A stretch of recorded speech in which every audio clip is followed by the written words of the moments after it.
नमस्कार दोस्तों, स्वागत है आप सभी का आज की इस वाली हॉरर इंसिडेंट की वीडियो में। आज का जो हॉरर किस्सा है ये एक ट्रैवलर के साथ हुआ था। दरअसल दिल्ली में एक ट्रैवलर रहा करता था सोनू नाम का। वो सोनू बहुत जगह घूमा करता था अपनी बाइक से। उसके पास सुपर बाइक थी तो वो बहुत जगह घूमने के लिए जाया करता था। एक दिन अचानक से उसके दिमाग में ये आता है कि कहीं उत्तराखंड साइड पर घूमने जाना चाहिए। वो वहां पर उत्तराखंड की प्लानिंग बना लेता है और अपने घर वालों से कह देता है, मम्मी और पापा मैं उत्तराखंड जा रहा हूँ अपनी बाइक को लेकर, और तुम मतलब मैं 2-4 दिनों में आ जाऊंगा, लेकिन तुम अपना ख्याल रखना, क्योंकि उसकी पापा जो हैं बहुत बीमार चल रहे थे। घर से वो निकलता है। घर से जैसे ही निकलता है वो उत्तराखंड पहुंचता है। उत्तराखंड की वादियों में घूमने लगता है और जो पहाड़ वगैरह होते हैं उन पे घूमता है बाइक से अपनी। और इतने में ही शाम हो जाती है। शाम के वक्त वो सोचता है कि यार बहुत तेज भूख लग रही है, और भूख उसको इतनी तेज़ लग रही थी कि वो जल्दी से जल्दी होटल को तलाशने लगता अपनी बाइक से कि कहीं एक छोटा सा ढाबा ही मिल जाए तो वहीं पर मैं खा लूँगा। उसको एकदम से एक गांव नज़र आता है, पहाड़ियों में ही छोटा सा गांव। वहाँ पर एक रेस्टोरेंट सा खुला हुआ था, हल्का सा ही छोटा सा ही रेस्टोरेंट था। एक तरीके से वहाँ पर एक वियर्ड सी लाइट लगी हुई थी, मतलब मान लो आप लाल हरी कलर की ऐसी कुछ लाइट लगी हुई थी। तो वहाँ पर वो जाता है, उस गांव में एंटर करता है। वहाँ पर उसको ज़्यादा लोग नहीं दिखते, सिर्फ 12 या 13 लोग दिखते हैं। 12-13 लोग दिखते हैं। वो सोचता है कि ठीक है, कोई नहीं रहता होगा यहाँ पर, सब बाहर रह रहे होंगे, ऐसा होगा। मतलब छोटा सा गांव था, ज़्यादा गांव नहीं था। उस गांव में लगभग 20-25 तो घर ही थे बस, मतलब एक कस्बा सा था। तो वहाँ पर वो रेस्टोरेंट पे एंटर कर जाता है। एंटर करते हुए उसको एक शेफ दिखता है जिसकी एक आँख नहीं थी। एक आँख मतलब आप जैसे आपने लुटेरों की देखी होगी फिल्म में जैसे लुटेरे होते हैं ना, इस तरह की उसकी आँख नहीं थी। पट्टी बंधी हुई थी, काली पट्टी एक आँख पे बंधी हुई थी, और एक आँख से वो देख रहा था। एक आँख से वो मतलब सब कुछ दिख रहा था उसे। वो उसके पास आता है और कहता है, सर आप क्या लेंगे, बताओ मुझे। वो कहता है कि ठीक है भाई, बर्गर वगैरह मतलब जो भी कुछ उसने ऑर्डर किया होगा मुझे तो पता नहीं, लेकिन वो ऑर्डर मार देता है और ऑर्डर उसका आ जाता है। तभी उसकी नज़र एकदम से एक ट्रे पर पड़ती है जो कि अंडों की ट्रे होती है। उसमें से एकदम से एक काला सा बच्चा निकलता है। उस एक अंडे में से, उस ट्रे में अंडे थे, उसमें से एक काला सा बच्चा निकलता है। उसको देखकर वो सोचता है कि अरे ये क्या है। उसको बहुत ज़्यादा अजीब लगती है वो चीज़, क्योंकि एक काला सा बच्चा कैसे निकल सकता है, और वो भी मुर्गी का नहीं, किसी और ही जीव का लग रहा था वो। तो वहाँ पर वो बहुत ज़्यादा अजीब फील करता है कि ये कैसा रेस्टोरेंट है, यहाँ पर अंडों में काले काले बच्चे निकल रहे हैं, इनको आदमी खाएगा कैसे। तभी उसको एक महिला दिखती है। महिला एक तरीके से राजस्थानी पहनावे में थी। वहाँ पर वो सोचता है यहाँ पर ये राजस्थानी महिला क्या कर रही है, लेकिन वो इस बात को ज़्यादा माइंड नहीं करता है। वो कहता है कि ठीक है भाई, मेरी तरह ही घूमने फिरने के लिए आई होगी।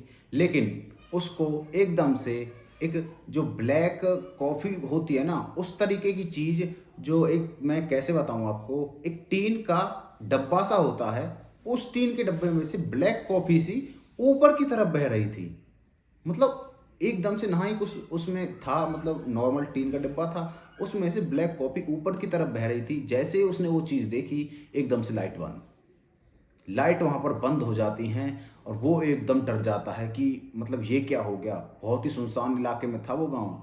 वो जैसे लाइट बंद होती है वो बहुत ज़्यादा डर जाता है और बाहर निकलने की कोशिश करता है। लेकिन जैसे वो बाहर निकलता है उसके पाँव को कोई खींचने लगता है, और पाँव को इतनी तेज खींचता है कि उसका जो सर है वो ज़मीन में लगता है और वो वहीं पर बेहोश। जैसे उसकी आंख खुलती है तो उस रेस्टोरेंट में कोई भी नहीं होता, बस एक छोटा सा 10 या 12 साल का लड़का बाहर जो रास्ता होता है उसमें जा रहा था। और वो कहता है कि मतलब अंकल यहाँ पर क्या कर रहे हो तुम, यहाँ पर मतलब तुम ठीक तो हो ना। तो वो कहता है कि अरे बच्चे, मतलब यहाँ पर ये जो रेस्टोरेंट में आदमी थे वो कहाँ गए। वो बच्चा बहुत ज़्यादा कंफ्यूज हो जाता है। बच्चा कहता है कि अंकल यहाँ पर तो कोई भी नहीं रहता, ये तो सुनसान इलाका है, ये तो खंडर हो चुका है। वो भी इस बात को नोटिस कर रहा था, क्योंकि जो उसकी दीवारें थी वो बहुत पुरानी लग रही थी। उस टाइम पर नहीं लग रही थी जिस टाइम पर वो आया था, रात के तकरीबन 8 बजे। लेकिन जैसे वो बच्चा अपने गांव की तरफ अंकल को ले जाने लगता है, उस आदमी सोनू को, वो अपने गांव के लोगों से उसको मिलाता है। उसके गांव के लोग बताते हैं कि ये तो खंडर है, यहाँ पर तो कोई रहता नहीं है। सोनू अपनी सारी बातें उसको बताता है। तो जो गांव के लोग होते हैं वो कहते हैं कि भाई यहाँ पर कुछ साल पहले एक ऐसी भूतिया घटना हुई थी कि आप मतलब बच के आ गए, यही बहुत है। क्योंकि यहाँ पर 2-3 लोग फंस चुके हैं और ये माना जाता है कि यहीं पर वो उसकी मृत्यु हुई है, भूतों ने उसको जकड़ लिया है। दरअसल कुछ साल पहले, आज से 20-25 साल पहले, यहाँ पर एक औरत रहा करती थी इस गांव में, जो कि बहुत ज़्यादा तांत्रिक विद्याएं करती थी और एक तरीके से कभी किसी पक्षी को मार दिया, कभी किसी कुत्ते को मार दिया, इस तरीके की वो हरकत करती थी। तो जो उस गांव के लोग थे उनमें से 2 बच्चे गायब मिलते हैं एक दिन। उन बच्चों की लाश कहीं पर भी नहीं मिलती, ना ही वो पता चल रहा था वो बच्चे गए कहाँ। लेकिन एकदम से जो वो तांत्रिक वाली मतलब काला जादू करने वाली जो औरत होती है उसके घर में से उन बच्चों की रोने की आवाज़ आती है। एकदम से मतलब 2 सेकंड की रोने की आवाज़ आती है, फिर एकदम बंद हो जाती है। इसी चीज़ को एक आदमी नोटिस कर लेता है और उसके घर के अंदर जाने लगता है। घर के अंदर देखता है तो वो 2 बच्चे यहाँ पर गिरफ्त पड़े हुए हैं और उनकी जो नार है, ये गर्दन है, वो बीच में से अलग हुई पड़ी है।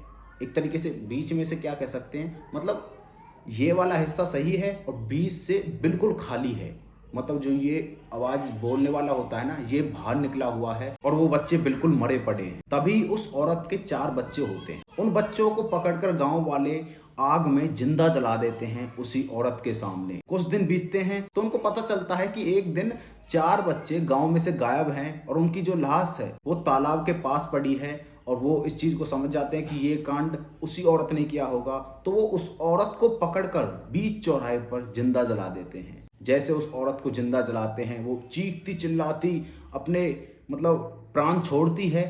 और उसके 1 महीने बाद उस औरत ने 7 लोग मार दिए थे। जैसे वो लोग मरते रहे वो गांव को छोड़ते रहे, एक एक करके घर उस गांव से निकल गया।